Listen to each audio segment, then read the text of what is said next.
Eh bien salut à tous, on se retrouve aujourd'hui pour parler de Jujutsu Kaisen. Et nous allons reparler du fait que Itadori soit un fœtus maudit. Car beaucoup de chapitres se sont écoulés depuis ma première vidéo sur le fait qu'Itadori était un fœtus maudit. Et on a eu de nouvelles pistes qui nous montrent clairement que Itadori n'est pas comme les autres et a un lien avec Kenjaku. Donc on va commencer sans plus attendre. Tout d'abord, je tiens à vous envoyer sur ma première vidéo concernant ce sujet, car elle est très importante afin de comprendre celle-ci. Dans cette vidéo, j'expliquais pourquoi selon moi, Itadori était un humain maudit et j'expliquais ainsi pourquoi Choso l'appelait toujours mon frère, mon frère, mon frère. Beaucoup pensaient que cette théorie était fausse et que Choso était juste manipulé, du moins sa mémoire était manipulée. Cependant, avec le chapitre 143 de Jujutsu Kaisen, cette théorie a pris un tournant total. En effet, dans le chapitre 143, on voit Itadori qui est bébé et on voit notamment son père. Cependant, le grand-père d'Itadori, lui, n'est pas très confiant et dit: Jin, tu as entièrement le droit de faire ce que tu veux de ta vie, mais je te demande juste de te tenir à l'écart de cette femme. Elle finira par te tuer. Puis il rajoute: je sais que tu voulais un enfant avec Kaori et que ce n'est jamais arrivé, mais sa mort n'a. Puis une personne arrive en disant beau-père qui coupe la conversation et on voit visiblement la mère d'Itadori avec une spécificité assez spéciale. Ce qui s'apparente être la mère d'Itadori a une cicatrice sur le front et pas n'importe quelle cicatrice. Elle a la cicatrice de Kenjaku. Donc avec ce chapitre 143, l'auteur nous pousse à croire qu'Itadori est né comme les autres fœtus maudits. Cependant, on n'a pas plus d'informations par rapport à ça. Mais Kenjaku, lui, a toujours un tour d'avance sur les autres. S'il a choisi la mère d'Itadori,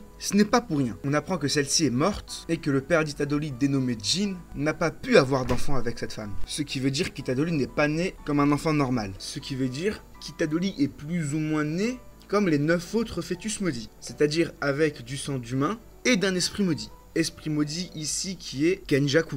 Et de plus, Choso explique bien qu'ils sont 10 dans la fratrie. A l'époque, il disait qu'ils étaient 9, mais depuis qu'il considère Itadori comme son frère, il dit toujours qu'ils sont 10. Ce qui vient encore pousser le fait que Itadori est un humain maudit. Maintenant, pourquoi est-ce que Kenjaku serait allé manipuler la mère d'Itadori pour faire naître Itadori? Eh bien, il n'y a pas beaucoup de raisons à cela. Enfin, du moins, pour moi, la principale raison est due au fait que Itadori a potentiellement un lien avec Sukuna. Peut-être qu'Itadori est l'un des descendants de Sukuna. Et comme Kenjaku a plus de 150 ans, il doit connaître énormément de choses, du moins plus que nos protagonistes. Maintenant, ce qui vient réellement entraver cette théorie, c'est la temporalité. Car les 9 fœtus maudits ont plus de 150 ans. Certes, ils ont été délivrés par Mahito en 2018, dans la temporalité du manga, mais Itadori, lui, semble n'avoir que entre 16 et 18 ans. Mais il y a une chose toute bête pour remédier à cela. Kenjaku a pris possession de la mère d'Itadori, du moins de ce qui s'apparente à la mère d'Itadori. Peut-être qu'une fois le sang mélangé de la mère d'Itadori et de Kenjaku, celui-ci a tout de suite fait naître Itadori, afin qu'il soit né avant les autres fœtus maudits. Car en ce qui concerne Choso et ses frères, ils étaient en forme fœtus pendant 150 ans. Mais regardez Choso, une fois qu'il a été libéré, il était directement en adulte. Et peut-être que dans ces mêmes fœtus maudits, les personnes qui y sont dedans grandissent normalement, mais restent juste en état de fœtus maudit. Car n'oublions pas que ce sont des objets de classe S, et peut-être que cette forme de fœtus n'est juste qu'une enveloppe corporelle, mais qu'à l'intérieur de ce fœtus, ils sont déjà arrivés à un stade de maturation avancé.